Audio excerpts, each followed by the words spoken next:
I missed kind of a crucial point in yesterday's video about the earnings call, and I think it's kind of an interesting one, especially for those of you excited about the Tesla Roadster. But Elon, for the first time, basically confirmed that production of this next generation Tesla supercar would most likely be taking place at Fremont. I don't think there's any other California factories they're planning on launching soon, and given that the Texas factory is mainly going to be about the Cybertruck, the Model Y, and maybe even some Tesla semis, then it makes the most amount of sense that something like a Roadster would be a California car, and that Fremont would likely stick around. I know earlier in the year, Elon made some bold claims about moving out of California because they're fed up with the laws there and the government, and sounds like all of those rumors have kind of died down now, and he said that the Model S and X will be continued to be manufactured in Fremont, and sounds like there could be some massive updates to the Model S and X in the future as well, as we're hearing from Electric from a few sources about Project Pallidium. I apologize if I'm pronouncing that wrong, Pallidium or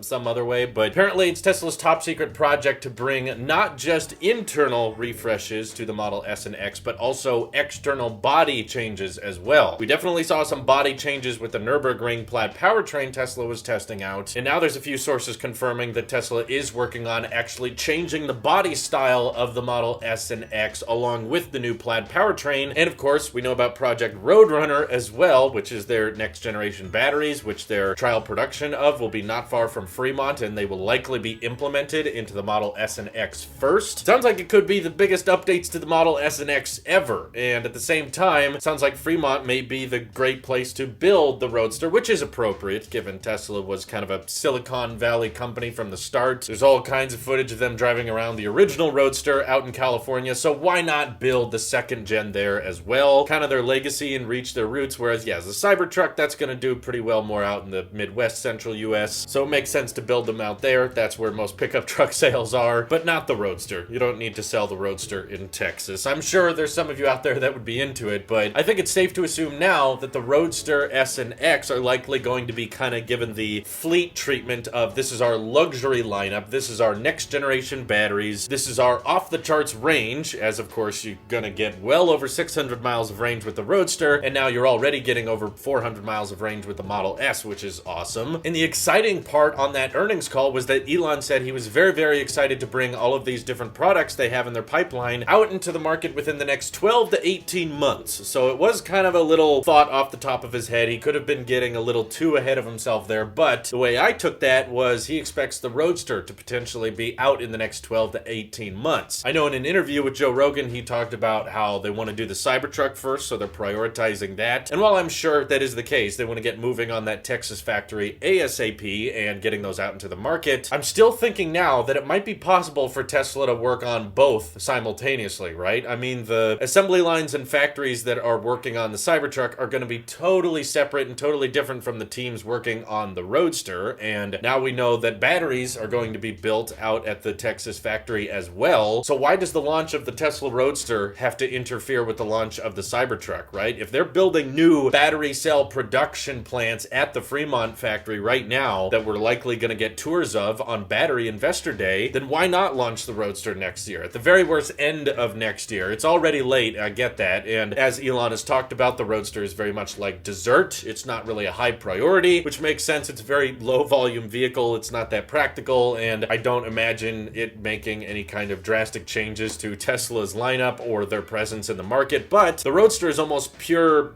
marketing for Tesla. In a way, instead of making a commercial for their brand, they decided to just make the Roadster to kind of shut down any belief out there that electric cars can't be as fast or as cool as gas cars. The insane range and performance you can get out of this thing absolutely shows people what the future of electric vehicles has in store, and that looks very good for Tesla as a brand, and that increases their popularity and it gets a lot of eyes on them, but obviously, yeah, not that many people are actually going to be driving them outside of the 80 of you who got enough referrals to get one for free. Hit me up, let's do a video. I'll drive it very carefully. It might be fun, but at the same time, hearing about these big upgrades they're planning for the Model S and X is really encouraging. I was really excited to see this report that they might be redesigning the exterior as well, because the Model S has looked the same for so long now, and I just love that concept art we got from Alwyn Art that showed what this next generation Model S can look like. I think this new luxury lineup could end up being really, really consistent. That way we have, the Model 3 and Model Y, which are the everyday person car. That's the more affordable one. And then we've You've got the luxury lineup, which includes the S, the X, and the Roadster, which are just about insane performance, great range, and really, really well done vehicles, hopefully with an interior refresh as well, with a more landscape display, and of course these next generation batteries. And of course for the pickup truck market, you'll have the Cybertruck, and for the commercial use, we'll have the Tesla Semi. I can imagine the end of 2021 being just a solid time in Tesla's lineup where just everything starts coming out at once. You know, I know I said 2020 was meant to be Tesla's big year, but obviously plans got rearranged and things got delayed, which is kind of in Tesla fashion, being late but over delivering on your original promises, which in the end of the day, making a rock solid product that people enjoy, I think matters more than being punctual. So I get why they did it, but hearing all this makes me think that 2021 could be an epic year where we start off the year with Tesla Semi deliveries and end the year with both the Roadster and the Cybertruck launching at around the same time. Can you imagine such a thing? I know a lot of people doubt that, and I have a lot of wishful thinking on my end, but in my opinion, sounds like the Roadster assembly line and the production of this vehicle are going to be totally separate, relying on completely different battery production than what the Cybertruck will be running off of, so I see no need for the Cybertruck to prevent the Roadster from coming out. But what do you guys think? Feel free to hit me up over on Twitter, join my Discord, we can chat more about it there. Thank you all for watching, hope you have an excellent rest of your day. Take care.